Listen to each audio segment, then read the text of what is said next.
Jesus invites you to come home, to be with him in his kingdom. You ever picture what that's going to be like?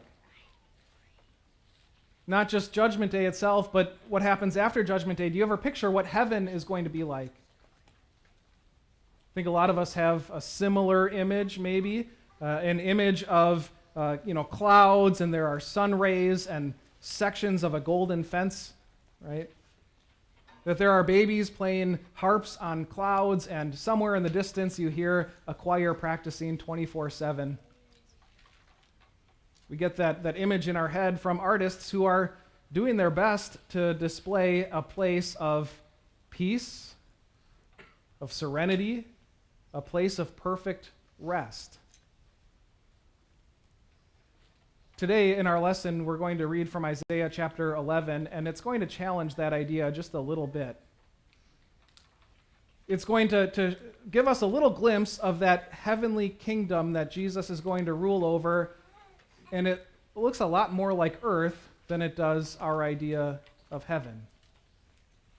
Because it reminds us that there was actually once a place here on earth that was full of perfect peace and rest and serenity. It was known as the Garden of Eden.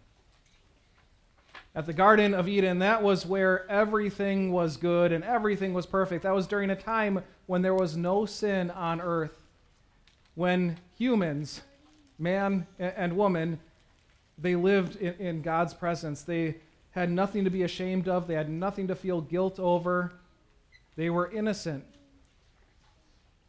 They could be completely open to God, and God walked among them in perfect peace and harmony. They lived with each other in perfect peace and harmony. And with all of creation, there was no chaos, there was no disorder, there was no lawlessness. There was life, and there was love, and there was light. But sin ruined everything. Instead of obeying God's commands, they listened to the serpent. Instead of innocent, they were now guilty before God. Instead of being intimate with one another, for the first time, they now felt shame in each other's presence. Where there was once only light, there was now also darkness.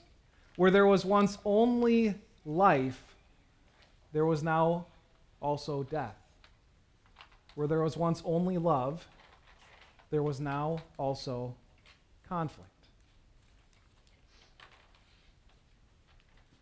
But God, who is rich in mercy, promised to send a serpent crusher, someone who would come and fix all that had just been undone, someone who would restore peace and rest,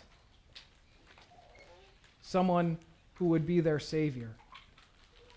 And as the carol says, he comes to make his blessings flow far as the curse is found.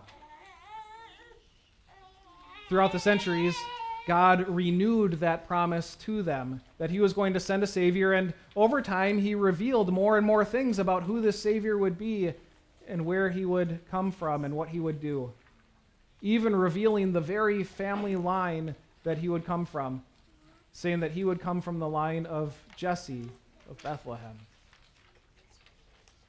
Isaiah 11 says as much here this morning, which is interesting because Jesse was really only famous for being the father of David, and David had been the king of Israel hundreds of years before Isaiah wrote these words. The dynasty was over. What was once a great and glorious country and a great and glorious family tree was now reduced to nothing more than a stump, a lifeless stump, and yet Isaiah says, even from that, God is still going to keep his promise. He says in Isaiah chapter 11, beginning in verse 1, a shoot will come up from the stump of Jesse. From his roots a branch will bear fruit. The Spirit of the Lord will rest on him, the Spirit of wisdom and of understanding, the Spirit of counsel and of might, the Spirit of knowledge and fear of the Lord, and he will delight in the fear of the Lord. Now those three passages were fulfilled when many centuries later, Mary and Joseph, who both happened to be from the line of Jesse, returned to Bethlehem, and she gave birth to a son. They named him Jesus. And the Spirit of the Lord rested upon Jesus, and he was different than everyone else in human history. That was God fulfilling the promise that a shoot will come up from the stump of Jesse.